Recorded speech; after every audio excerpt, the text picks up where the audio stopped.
Today we have the profound privilege to share a story that was sent to us from a believer who is serving in a remote village in Afghanistan. This is not just another testimony. This is a living account of faith, courage, and the transformative power of encountering Jesus Christ in the most unexpected ways. Please take a moment to like this video, leave a comment below, and subscribe to our channel. This is more than just a video. This is a life, a sacrifice, a testimony that must be heard. So please help us amplify Zara's voice by sharing this with others who need to hear it. Now, let me share with you the story of Zara. My name is Zara, and I need to tell you what happened to me in Kandahar, in the dusty streets where I grew up, where the mountains stand like silent witnesses to everything we dare not speak aloud. I'm sitting here now, in a small room in a village whose name I cannot tell you, and my hands still shake when I remember. But I must tell this story because it is the only thing I have left that is truly mine. I was 23 years old when the dreams began. I lived with my father Karim in our family compound in the Mirwais Mina neighborhood, not far from the old bazaar where the smell of cardamom and diesel fuel mixed in the air. My mother had died when I was young, and my father raised me with a strictness born from love and fear. He was a good man, my father. He taught mathematics at the boys' school and prayed 5 times daily without fail. Every evening he would sit on our worn carpet and read from the Quran, his voice rising and falling like the call to prayer itself. I loved him. I still love him, though I haven't seen him in 8 months, and I don't know if I ever will again. The first dream came on a Thursday night in March. I remember because the next day was Jumu'ah, and I had spent the evening preparing food for my father's colleagues who would visit after prayers. In the dream, I saw a man standing in a garden I didn't recognize. The trees were unlike any I had seen in Kandahar, greener somehow, more alive. He wore simple white clothing, and his face, I cannot describe his face properly because it was both ordinary and extraordinary at once. He looked at me with such kindness that I felt my chest tighten. He didn't speak, but somehow I knew he wanted me to come closer. I was afraid, but also drawn to him in a way I couldn't understand. When I woke up, my pillow was wet with tears I didn't remember crying. I told myself it was just a dream, meaningless, perhaps brought on by the lamb I'd eaten the night before. But the next night he came again. This time he spoke my name. Zara, he said, and his voice was like water in the desert. I have been calling you. I wanted to ask who he was, what he wanted, but I couldn't form the words. I woke up gasping, my heart pounding so hard I thought my father would hear it through the walls. Night after night he returned. Sometimes we walked together in that impossible garden. Sometimes he showed me things I couldn't explain, scenes of people being healed, of blind eyes opening, of a man carrying a heavy wooden beam up a hill while crowds jeered. I started to dread sleep and crave it at the same time. During the day, I went through my routines like a ghost. I washed clothes in our courtyard, I prepared meals, I swept the floors, but my mind was always in that other place, with that man whose face I could never quite remember when I was awake but recognized instantly when I slept. I knew something was wrong with me. I began to think I was losing my mind. In Kandahar, we don't speak of such things, but I had heard whispers of women who went mad, who saw things that weren't there. Was this jinn? Was I being tormented by evil spirits because I had failed in some duty, committed some sin I couldn't name? I prayed harder. I read the Quran more carefully. I gave extra charity to the beggars outside the mosque. Nothing stopped the dreams. It was my neighbor, old widow Parween, who finally saw through me. She found me one morning sitting in the courtyard, staring at nothing, tears running down my face. "Child," she said, sitting beside me heavily, "what haunts you?" And because I was so tired, so confused, so desperate, I told her. Not everything, but enough. I told her about the man in my dreams, about the garden, about the feeling that he was calling me somewhere I couldn't go. Her face went pale. "Don't speak of this to anyone," she whispered urgently. "These are dangerous dreams, Zara. Dangerous." She wouldn't say more, but the fear in her eyes terrified me more than the dreams themselves.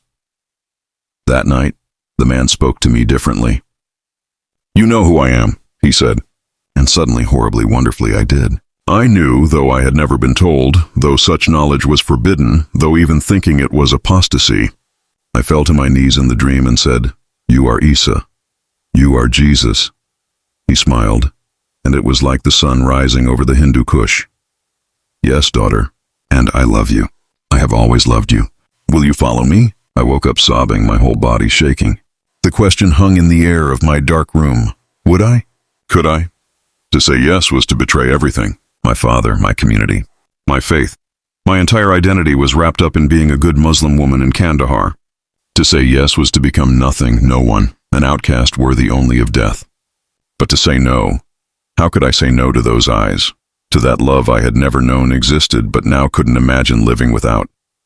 For 3 days, I barely slept, barely ate. My father noticed and worried. "Are you ill?" he asked, pressing his hand to my forehead. Should I call the doctor? I wanted to tell him everything.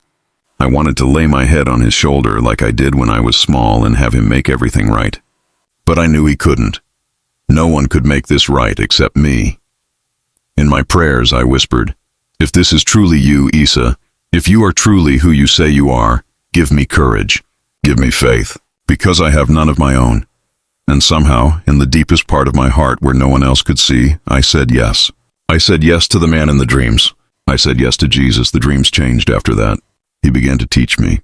I don't know how long this went on. Months, I think. Time became strange. He spoke to me about love, about forgiveness, about a God who didn't demand perfection but offered grace. These were foreign concepts to me, almost offensive in their simplicity. Where was the law? Where were the rules? But slowly, like ice melting in the spring sun, something in me softened. I began to pray to this God in my closet when my father was at the mosque, whispering words I had never been taught, but that somehow flowed from a place deeper than memory. I knew I was living a lie. Every day I wore my hijab, went to the women's section of the mosque when required, spoke the shahada with my lips while my heart whispered different words. The guilt was crushing. I was betraying my father with every breath. I was dishonoring my mother's memory. I was spitting on the graves of my ancestors. At night I would curl up and weep, begging God, which God? I didn't even know anymore. To take this cup from me, to make me normal again, to let me be the daughter my father deserved. But I couldn't go back.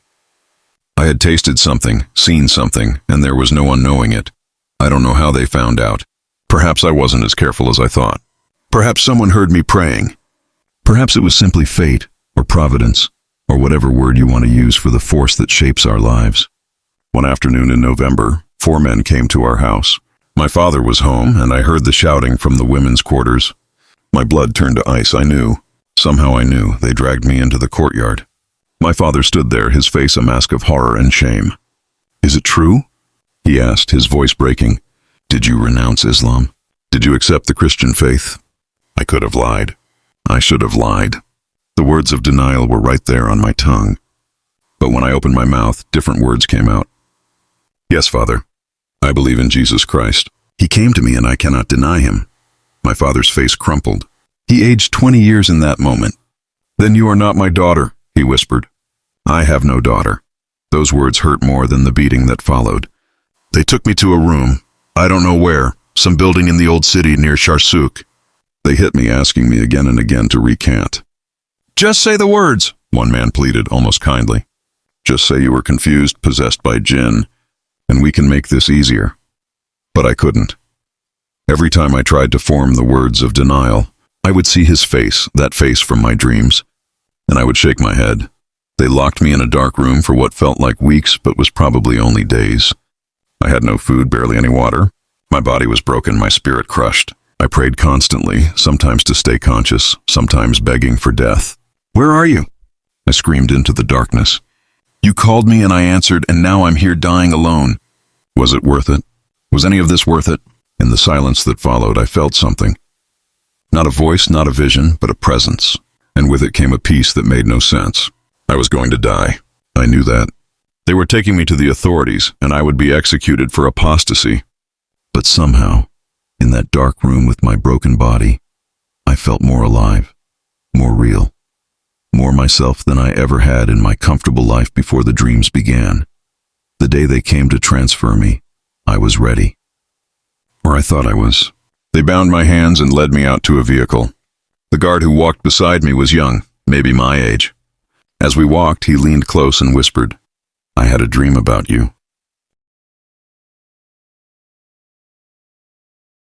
My heart stopped. I looked at him, really looked at him for the first time. His eyes were troubled, searching. 3 nights ago, he continued, barely audible, I saw you in a garden with a man in white.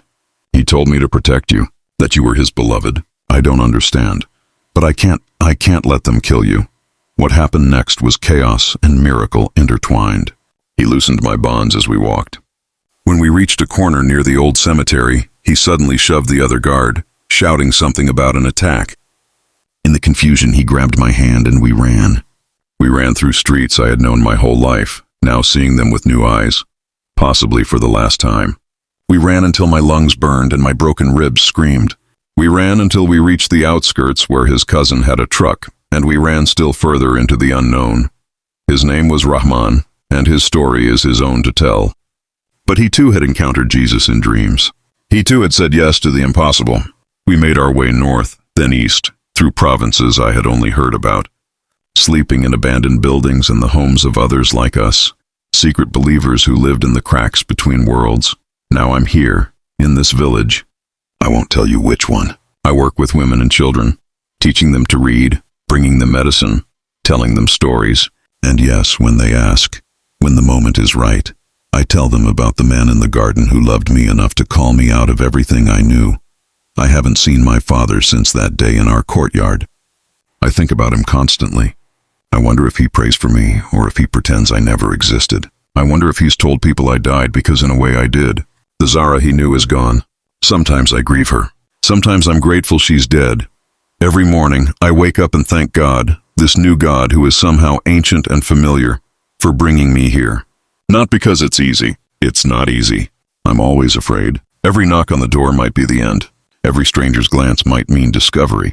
I may never feel safe again. I may never see my father's face except in memory. I have lost everything, but I have also found everything. In losing my life, I found life. I don't expect anyone to understand that who hasn't walked this road themselves. How can I explain that in this tiny room, hiding, afraid, separated from everyone I loved?